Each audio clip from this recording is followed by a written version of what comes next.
Izraēļa tauta, tad, kad viņi izgāja no Ēģiptes un ceļoja pa tuksnesi, viņiem trūka ūdens un ēdamā, un tad viņi sāka dumpoties pret Dievu un pret Mozu.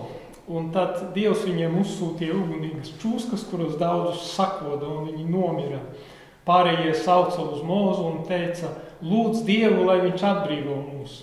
Un Dievs lika Mozum izgatavot vara čūsku, pacelt to uz koka, un visi tie, kuri to uzlūkoja, palika dzīvi.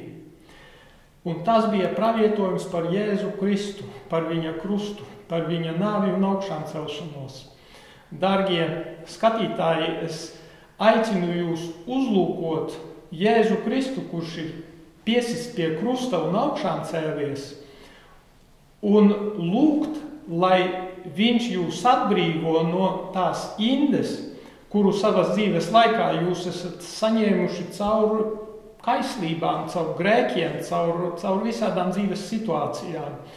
Jo viņā ir mūsu dzīvība. Ja mēs viņu uzlūkojam ticībā, mēs paliekam dzīvi, mēs tiekam dziedināti no ļaunuma indes, no grēka, no kaislību indes. Es gribu novēlēt jums priecīgus Kristus augšām celšanās svētkus, lai šī jaunā dzīvība ienāk jūsos.